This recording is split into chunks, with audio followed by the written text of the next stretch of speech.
पंचम सोपान। शांतं शाश्वत प्रमेयमगं निर्वाण पाशा नित्यप्रदं ब्रह्मा शंभु फणीन्द्र सेव्यं निशं वेदांत वेद्यं विभुं रामाख्यं जगदीश्वरं सद्गुरुं माया मनुष्यं हरिं चंदेयं करुणाकरं रघुवरं भूपालचूड़ामणिं।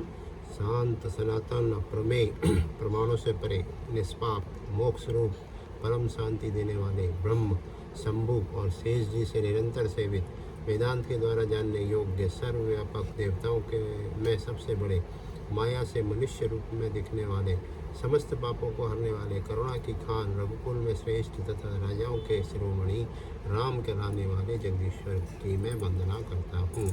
नान्यं स्प्रिया रघुपतेर्द्यामस्तुते शान्त्यं वदामि च भवानी खिलात्मां भक्तिं पृच्छ रघुपुरं निर्भरां मे कामादिदोषरहितं कुरु मानसं च। हे रघुनाथ जी, मैं सत्य कहता हूँ और फिर आप सबके अंतरात्मा ही हैं कि मेरे सब जानते ही हैं कि मेरे हृदय में दूसरी कोई इच्छा नहीं है। हे रघुकुल श्रेष्ठ, मुझे अपनी निर्भरा पूर्ण भक्ति दीजिए और मेरे मन को काम आदि दोषों से रहित कीजिए।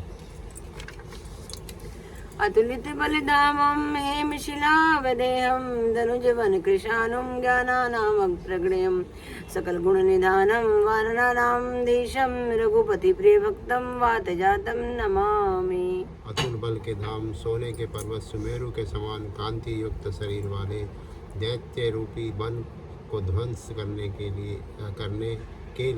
अग्नि रूप ज्ञानियों के अग्रगण्य संपूर्ण गुणों के निधान वानरों के स्वामी श्री रघुनाथ जी के प्रिय भक्त पवन पुत्र श्री हनुमान जी को मैं प्रणाम करता हूँ।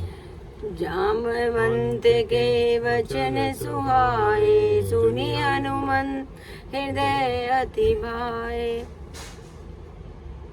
सब लगी मोहि परिखियो तुम भाई सही दुख कंदे मूल फल खाई। उसी हिसाब से पढ़ो ना जैसे आपकी सब पढ़ते। जामवंत के सुंदर वचन सुनकर हनुमान जी के हृदय को बहुत ही भाए वे बोले, हे भाई, तुम लोग दुख सहकर कंदमूल फल खाकर तब तक मेरी राह देखना। जब लगिया हो सीतहि देखी होई काजु मोहि हरस विशेषी यह कही नाहि सभिने कहूँ माता चले हरसि धरि रघुनाथा। जब तक मैं सीता जी को देख कर ना आऊँ काम अवश्य होगा, क्योंकि मुझे बहुत ही हर्ष हो रहा है। यह कहकर और सबको मस्तक नवाकर तथा हृदय में श्री रघुनाथ जी को धारण करके हनुमान जी हर्षित होकर चले। सिंधु तीर एक भूधर सुंदर कौतिक को जड़ उताऊ पर बारे बारे रघुवीर सवारी तर के पवन तनय बल भारी। समुद्र के तीर एक सुंदर पर्वत था। हनुमान जी खेल से ही कूद कर इसके ऊपर जा चढ़े और बार बार श्री रघुनाथ का स्मरण करके अत्यंत बलवान हनुमान जी उस पर बड़े वेग से उछले। जेहि गिरि चरण दे हनुमंता चले उसो पाताल तुरंता जिमिया मोग रघुपति करे एहि भांति चले हनुमान। जिस पर्वत पर हनुमान जी पैर रखकर चले, जिस पर से उछले, वह तुरंत ही पताल में धंस गए। जैसे श्री रघुनाथ जी का अमोघ बाण चलता उसी तरह हनुमान जी चले। जल निधि रघुपति दूत विचारी तय मैना होई श्रम हारी। समुद्र ने उन्हें श्री रघुनाथ जी का दूत समझकर मैनाक पर्वत से कहा कि हे मैनाक, तू इनकी थकावट दूर करने वाला हो, अर्थात अपने ऊपर इन्हें विश्राम दे।